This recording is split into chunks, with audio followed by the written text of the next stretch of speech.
Hello, I'm Curtis A. Ropley, and I'd like to thank you for coming to the Running Prophecy channel and joining me in this series of teachings of the Bible. This is lesson number 18. In what language did Moses stutter? Now, if you've been a Christian for any length of time, you've undoubtedly heard at least one preacher on television make a little reference to the fact that Moses stuttered in their message. Now, they don't know what they are doing with this little statement that they make, but we're going to examine it and see what is really meant by the words that Moses spoke. Now I want to conduct a conversation with one of these people for a moment, because even in this last week I heard a preacher on TV mention this in his sermon. Now, you have said that Moses stuttered. Do you say that because you have personally met Moses and heard him stutter? No, I haven't. Well then, do you say it because you've met someone else who said that they have met Moses and personally heard him stutter? No, can't say that either. Well, if I came up to you and said that I have personally met Moses and heard him stutter, would you believe me? I don't think so. I wouldn't either. So in what language did Moses stutter? Let's look at Moses' life for a little bit. And the story is found in Exodus chapters 2 through chapter 4. In what land was Moses born? Well, let me help you. The Nile River flows through it. Pharaohs used to rule it, and they built great pyramids in its middle. Ah, yes, Egypt. There you go. Now, what language or languages did Moses learn how to speak when he was in the land of Egypt? What was the language that his parents spoke? The descendants of Abraham, Isaac, and Jacob. What is their language called? It's called Hebrew. So Moses learned how to speak Hebrew, and he also learned how to speak the language of the people of Egypt. Now, what language did they speak when Moses was born? Let me help you with that. In Spain, they speak Spanish. In France, they speak French. In Italy, they speak Italian. In Egypt, they speak Egyptian. At least they did until the Islamic hordes overran Egypt and forced them to change their language. But Moses learned how to speak both Hebrew and Egyptian when he was growing up in Egypt. And in Acts chapter 7, verse 22, Stephen, making his defense, moved by the power of the Holy Spirit, said that Moses was educated in all the arts of Egypt, and he was a man of power in word and in deed. A man of power in word does not stutter. A man who is bilingual does not stutter. And so I began to take another look at the meaning of the words that Moses spoke that are causing such confusion today. Now, at the age of 40, Egypt went to visit his people, and he saw an Egyptian foreman beating a Hebrew slave. And he was so intent on what he's doing, he didn't hear when Moses' chariot arrived. He did not know that Moses had gotten down and walked up behind him and put his hand on his shoulder and said, "Stop it." And this angry Egyptian foreman just took that whip and went wham! And before he knew what he had done, he had struck Moses. And Moses, I feel in self-defense, pulled out his knife and killed the Egyptian. I mean, you can't have a knife fight from 10 feet away. You've got to be within arm's reach. And Moses looked around and saw that there was no one else here but him and the man he just saved. So he buried the Egyptian in the sand and figured all would be well. Well, Moses didn't know that what this man did when he went home was he got to every door in the camp, and he came to every door and he said, Moses killed an Egyptian to save me. Moses killed an Egyptian to save me. Moses killed an Egyptian to save me. Moses killed an Egyptian to save me. And by the morning light, everyone in the camp knew what Moses had done. And the next day, Moses saw two Hebrew men fighting, and he spoke to the one who was beating the other. Why are you doing this? Why don't you stop? And that man said, well, what are you going to do? You're going to kill me today like you killed the Egyptian yesterday? Whoa, Moses' heart went, ba-dum. He realized what this other man had done. And he now knew that everyone in the camp knew that he'd killed an Egyptian to save him.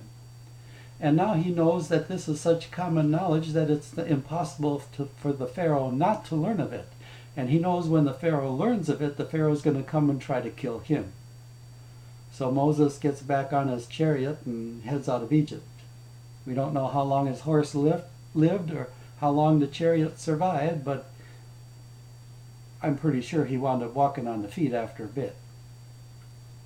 And he finally arrived in the land of Midian and came to sit upon a well and saw some shepherdesses bringing their sheep to the well to water their flocks.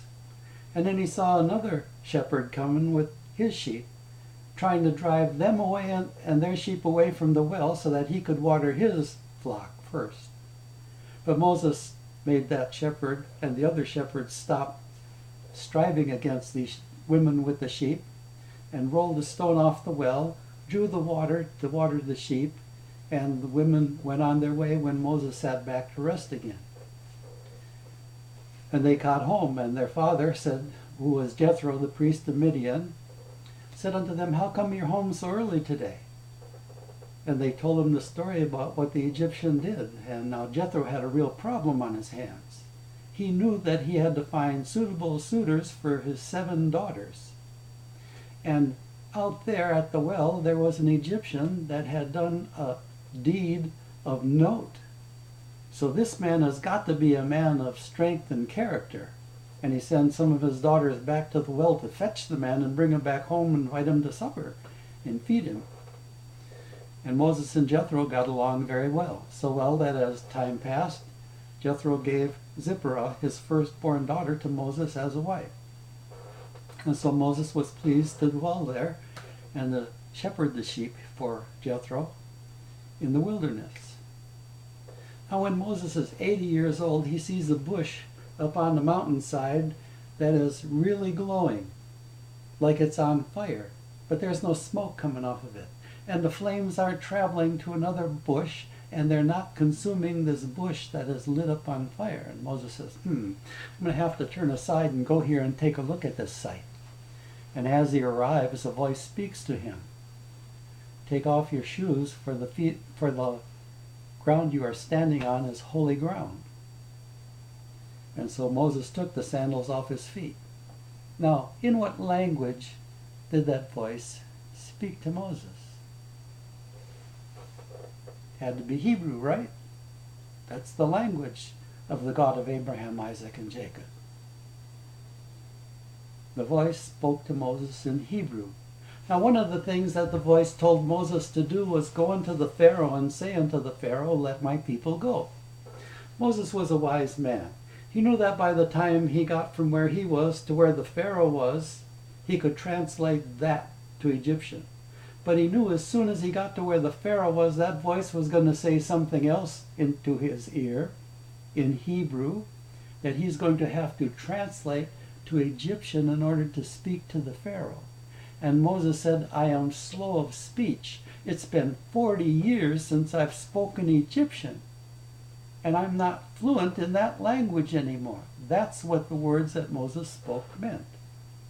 And that's what the voice that was speaking to him understood it to mean, because it said, well, you know, your brother Aaron can still speak fluently both Hebrew and Egyptian, and right now he's on his way to meet you.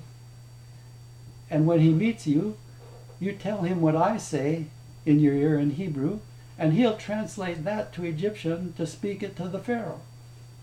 And you'll appear to be like God to the Pharaoh. So with the Lord's provision, you go from feeling like an idiot to feeling like God in the eyes of the people that you are dealing with. And so Moses came to Egypt and did the work that the Lord asked him to do. And his first wife, the Cushite woman, heard about his being there and came to him. Now Miriam was called the prophetess of Israel. But yet she became offended over the fact that Moses had a Cushite woman as a wife and complained about it, and with stirring up Aaron and some of the other people, saying that Moses needs to get rid of this wife. And in the morning a voice spoke from the tabernacle saying, Moses, Aaron, Miriam, you three come here. And when they arrived at that tabernacle, the voice spoke directly to Miriam. In Numbers chapter 12, verses 6 through 8, it said, You know, Moses my servant has spoken to me face to face. Why then were you not afraid to speak against my servant Moses? And like that, from head to toe, Miriam is leprous. And Moses tried to intercede with God for her, but God says no. If her father had but spit in her face, she would keep silent for a week, put her out of the camp, and receive her again after the week. And that's what they did. And they sat and waited for Miriam to get cleansed again and to get well. She was a prophetess of Israel. She heard the words of the Spirit of God, but yet she could make a mistake that could be very costly. And the people of this generation are making that same mistake, because when they say Moses stuttered, they have just broken the 10 Commandments. Because one of them says, you shall not bear false witness against, and you can put Moses' name there. And whoever breaks one commandment is guilty of breaking them all. And so saying Moses stuttered has just put evil upon you, and the Spirit of the Lord has turned his face from you, because he turns his face from evil, and his presence departs. And you have to repent to get it back, because the Levitical standard is this: if a man commits an iniquity, he is guilty. If he doesn't know he's committed the iniquity, he is still guilty. When the iniquity he has committed is revealed unto him, he is required to perform the sacrifice that atones for that sin. Without the atonement, the iniquity remains. And if you make the atonement, then you can get back into God's good graces again, because in Numbers chapter 6, verses 24 through 26, we have the Aaronic blessing spoken over the people of Israel. The Lord bless you and keep you. The Lord cause his face to shine upon you and be gracious unto you. The Lord lift up his countenance upon you and give you peace. Now, what are you looking for in your life? Do you think a little statement like saying Moses stuttered is insignificant? You cannot tear down Moses' ministry to build yours up. God doesn't work that way. You have to honor every aspect of his word for God to honor you as you speak his word.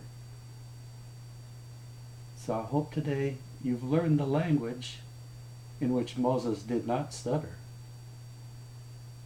Because Moses was bilingual, he spoke both Hebrew and Egyptian. His only problem was he hadn't spoken Egyptian for 40 years, and he didn't remember it that well anymore. So, God bless you and keep you.